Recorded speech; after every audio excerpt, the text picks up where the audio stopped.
নমস্কার বন্ধুরা, আমি সুমন মুখার্জি। আজকের ভারত চ্যানেলে আপনাদেরকে স্বাগত। চলে এসেছি আজকের একটি দুঃখময় খবর নিয়ে। আজকের ভারতের এই দুঃখময় খবরটি হলো এয়ার ইন্ডিয়ার 787-এর ক্র্যাশ দুর্ঘটনা। যেই দুর্ঘটনাটি হয়েছে আহমেদাবাদ থেকে লন্ডনে যাওয়া একটি প্লেনে। 242 জনের মতন মানুষ ছিলেন সেখানে। সংবাদ মাধ্যমের দ্বারা জানা যাচ্ছে যে 242 জনের মধ্যে 241 জনের মৃত্যু ঘটেছে এবং একজন বেঁচে আছেন। তো বন্ধুরা, এই 242 জনের মধ্যে আমরা জেনে নিই যে কোন কোন দেশের মানুষ ছিলেন সেখানে। আমাদের দেশ মানে ভারতের 169 জন ছিলেন ওই প্লেনে। 53 জন ব্রিটিশ নাগরিক ছিল ওই প্লেনে। একজন কানাডার নাগরিক ছিল ওই প্লেনে। 7 জন পর্তুগালের নাগরিক ছিল ওই প্লেনে। প্রত্যেক দেশের জন্য আমি শোকাহত। আমারও খারাপ লাগছে। আমি জানি আমাদের দেশের সকলেরই এই দুর্ঘটনার জন্য খারাপ লাগে।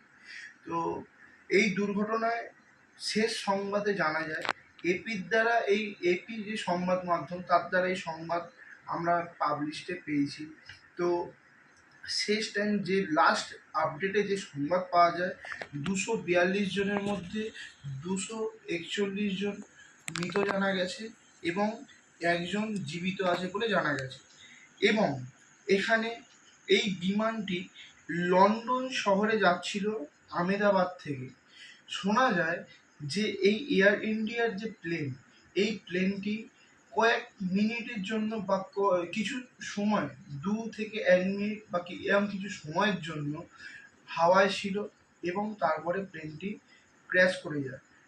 এবং আরও পরে খবর জানা যায় যে এই প্লেনটির যে ইঞ্জিন ছিল, এই ইঞ্জিনের মধ্যে একটি পাখি প্রজাত কিছু চলে যাওয়ার পরে ওই ইঞ্জিনটি ফেলিওর হওয়ার পরে প্লেনটি ক্র্যাশ করে যায়।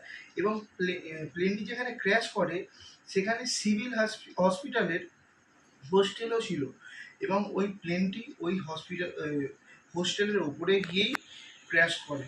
তো আমরা দেখে নিই সেই প্লেন দুর্ঘটনার কিছু ছোট क्लिप। आपल्याला सवारी देखनी चाहिए।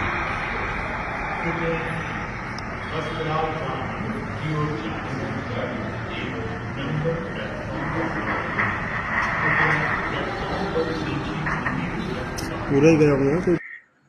তো দেখতেই পাওয়া গেল বন্ধুরা কি নৃশংসভাবে প্লেনটির দুর্ঘটনার মধ্যে বহুত প্রাণ নৃশংসভাবে চলে গেল। আমরা খুবই শোকাহত এই বিষয়ে। তো এই যে ঘটনা, যেটি আজকে দুপুরবেলা সম্ভবত ঘটেছে, এখন থেকে 5-6 ঘন্টা আগে প্রায়।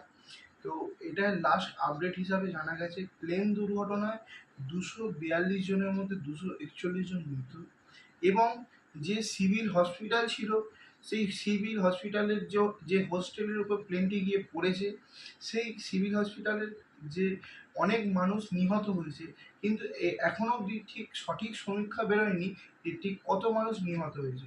তো পরে কোনো আপডেট পেলে আমরা আপনাদের সামনে এটি তুলে ধরবো। বন্ধুরা, এরকম কিছু কিছু আপডেট যেগুলো সংবাদ মাধ্যম বা অন্য কোথাও আগে যদি আপনারা পেতে চান, তো প্লিজ আমাদের চ্যানেল সাবস্ক্রাইব করে নেবেন অবশ্যই।